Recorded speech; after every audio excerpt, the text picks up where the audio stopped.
Hello everyone, welcome back. कैसे हैं आप लोग? आशा करते हैं आप लोग बहुत अच्छे होंगे।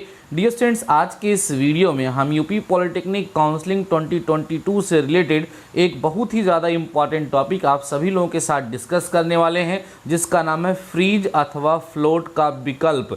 डियर स्टूडेंट्स, ये बहुत ही ज़्यादा इम्पॉर्टेंट प्रकरण है। जब आप सभी लोगों को आपकी काउंसलिंग के पश्चात आपकी सीट अलॉट हो जाती है, उस सिचुएशन में फ्रीज और फ्लोट का ऑप्शन आता है। दोनों में से किसी एक को चूज़ करना होता है। आज की इस वीडियो में मैं आप सभी लोगों को बेहतर तरीके से समझाऊंगा कि कब आपको फ्रीज सेलेक्ट करना है, कब आपको फ्लोट सेलेक्ट करना है, और जो कुछ भी बताऊंगा डियर स्टूडेंट्स वो ऑफिशियल होगा।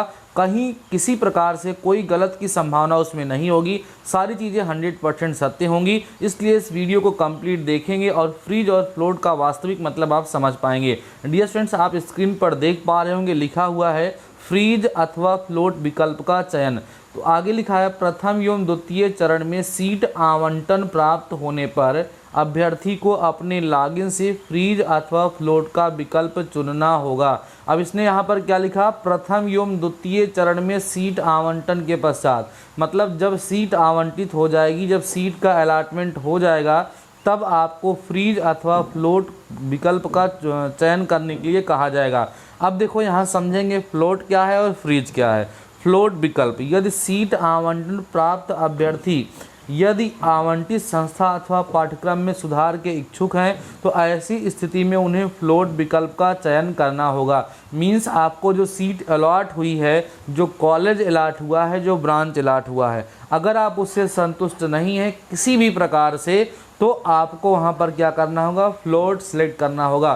फ्लोट का मतलब है कि आप वह सीट नहीं लेना चाहते हैं। आगे बढ़ते हैं। प्रथम एवं द्वितीय चरण के सीट आवंटन के पश्चात यदि अभ्यर्थी फ्लोट का विकल्प चुनकर निर्धारित सिक्योरिटी धनराशि ₹3000 ऑनलाइन माध्यम से जमा करता है तो वह द्वितीय अथवा तृतीय चरण के लिए अर्ह होगा।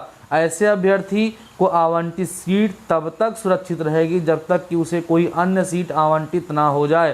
तृतीय चरण में आवंटित सीट पर प्रवेश लेना अनिवार्य होगा, अन्यथा आवंटित सीट निरस्त हो जाएगी एवं जमा की गई सिक्योरिटी धनराशि जब्त कर ली जाएगी। अब ये बड़ा इंपॉर्टेंट है।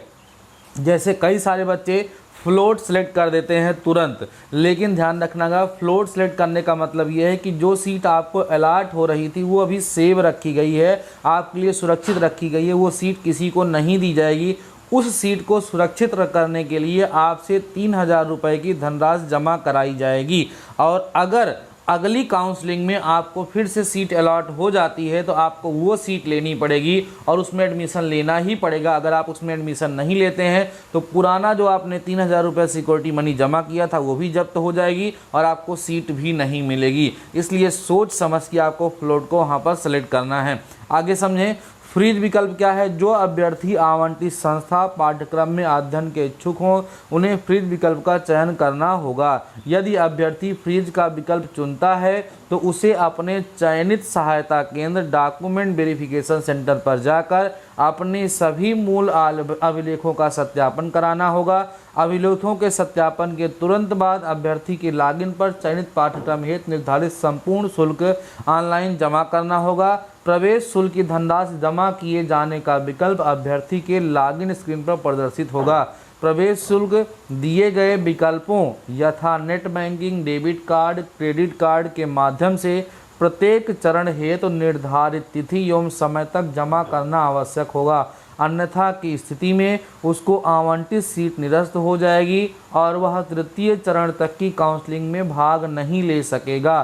तृतीय चरण के आवंटन के पश्चात सभी अभ्यर्थी स्वतः फ्रीज हो जाएंगे तथा उन्हें सहायता केंद्र पर उपस्थित होकर डॉक्यूमेंट वेरिफिकेशन कराकर निर्धारित शुल्क जमा कर अनिवार्य होगा।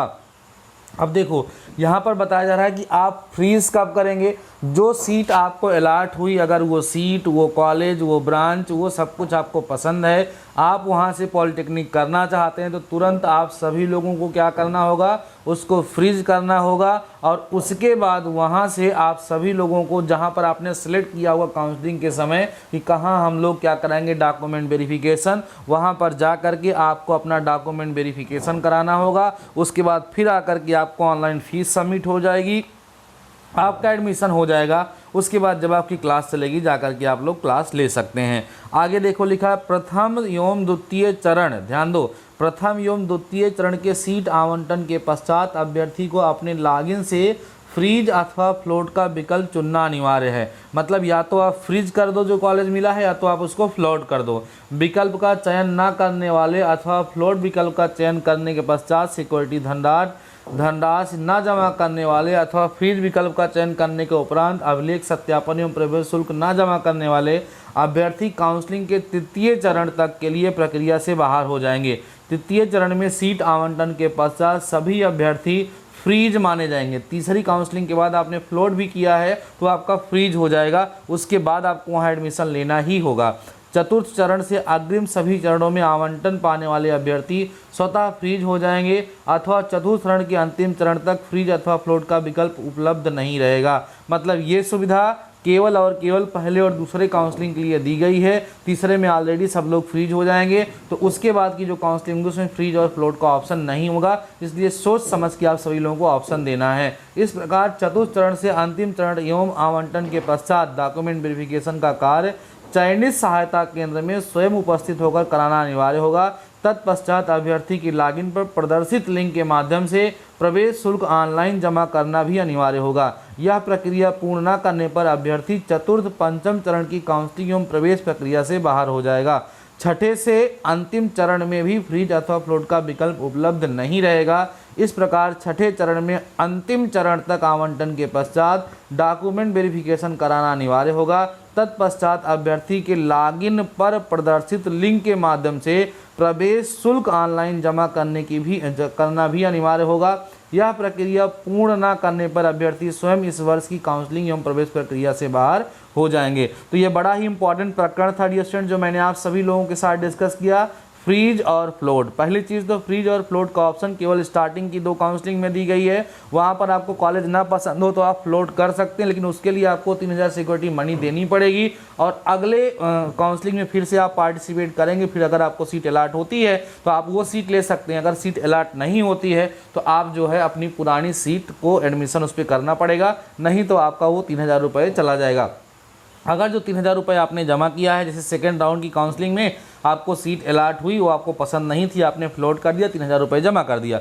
उसके बाद थर्ड राउंड की काउंसलिंग कराया, आपको वो कॉलेज मिल गया जो आपको पसंद था, तो ये 3000 रुपये आपका कहीं जाएगा नहीं। ये 3000 रुपये आपकी फीस में जाकर के ऐड हो जाएगा, तो आपका वो लॉस नहीं होगा। तो इन सारी बात को ध्यान में रखते हुए डियर स्टूडेंट्स, आप सभी लोग सीट अलॉट होने के बाद फ्रीज और फ्लोट के ऑप्शन को सिलेक्ट करें, जिससे आप सभी लोगों को किसी प्रकार की कोई समस्या ना हो। बाकी ये जो आपके सामने मैं जिससे आपको वीडियो बना करके दिखा रहा हूँ, ये पूरा पेज, पूरा नोटिफिकेशन जो है, मतलब कैसे कैसे काउंसलिंग होती है, क्या प्रोसेस है, ये आपको जो है आपको JEE-CUP.NIC के ऑफिशियल वेबसाइट पर इसकी PDF मिल जाएगी, या मैं टेलीग्राम पर सेंड कर चुका हूँ इसकी प्रोसेस। तो वहाँ से जाकर के आप लोग इस प्रोसेस को बेहतर तरीके से पढ़ के समझ सकते हैं, जिससे आप सभी लोगों को फ्यूचर में किसी प्रकार की कोई प्रॉब्लम ना हो। मैं आप सभी लोगों के लिए वेल विश करता हूँ, जल्दी ही आपको सीट अलॉट हो और आपके अपने चैनल DD मैथमेटिकल सोल्यूशन पर आपके फर्स्ट सेमेस्टर की क्लास में जल्द से जल्द स्टार्ट करूँ। आप सभी लोग मुझे कमेंट सेक्शन में बताते रहिएगा कि आपकी क्लास कब से स्टार्ट करी जाए। बाकी डियर स्टूडेंट्स, आज की इस वीडियो में बस इतना ही। मिलते हैं नेक्स्ट वीडियो के साथ, तब तक के लिए शानदार रहिए और पढ़ते रहिए।